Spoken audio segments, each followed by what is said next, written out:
Hi guys, ஒரு குட்டி story சொல்லட்டா. ஒரு கிராமத்துல ஒரு விவசாயி வாழ்ந்துட்டு இருந்தார். அவர் ஒரு தொழிலுக்காக ஒரு கழுதையை வளர்த்துட்டு இருந்தார். அவர் எங்க போனாலும் வந்தாலுமே அந்த கழுதையை கூட்டிட்டு போறதே வழக்கமா வச்சிருந்தாரு. அதே மாதிரி அந்த கழுதையை ஒரு விலங்கா பார்க்கல, அவர் குடும்பத்துல ஒரு ஆளா தான் பார்த்திருந்தாரு அந்த கழுதைய. அதே மாதிரி அவங்க தோட்டத்துக்கு போயிருந்தாங்க. அந்த கழுதையை அங்க இங்க சுற்றிட்டு இருந்துச்சு. இவர் தோட்டத்துல ஒரு சின்ன வேலையா இருந்தாரு. கழுதை கத்துற சத்தம் தான் ரொம்ப கேக்குது. என்னோட கழுதை கத்துற சத்தம் கேக்குது அப்படின்னு சொல்லிட்டு ஒரு பயன்பாட்டுல இல்லாத கிணறு இருக்கு, அது கிட்ட போய் பாக்குறாரு. கழுதை அந்த கிணத்துல விழுந்துருச்சு. சரி, கிராம மக்கள் எல்லாம் கூப்பிட்டுட்டு இந்த கழுதை எப்படியாச்சும் உயிரோட இருக்க எனக்கு உதவி செய்யுங்க சொல்லிட்டு எல்லாத்தையும் கேட்கிறாங்க. அது உயிரோட எடுக்கிற வழி யாருக்குமே எதுவுமே தெரியல. இது என்ன பண்ணலாம் அப்படின்னு சொல்லிட்டு எல்லாருமே மனசை கல்லாக்கிட்டு இதை மண்ணை போட்டு புதைச்சிடலாம், அப்படியே இந்த கிணறும் பயன்பாட்டுல இல்ல அப்படின்னு சொல்லி எல்லாருமே ஒரு முடிவு போறாங்க. சரின்னு மண்வெட்டி எடுத்து எல்லாமே மண்ணை போறாங்க.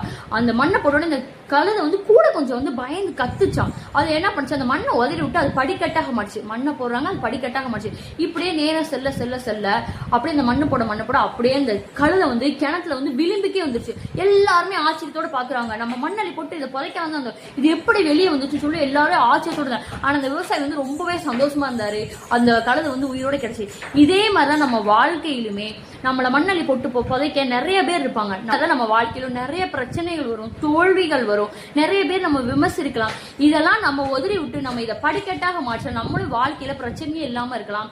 தோல்விதான் வெற்றியின் முதல் படிக்கட்டு. நம்மள தோல்வியை நம்ம படிக்கட்டாக மாற்ற நம்மளும் வாழ்க்கையில கண்டிப்பா உயரலாம். நான் சொல்ற ஸ்டோரி உங்களுக்கு புரிஞ்சிருக்கும்னு நினைக்கிறேன். இந்த மாதிரி ஸ்டோரிஸ் எல்லாம் பார்க்கணும் நம்ம சேனலை சப்ஸ்கிரைப் பண்ணுங்க, லைக் பண்ணுங்க. Please support guys. பாய்.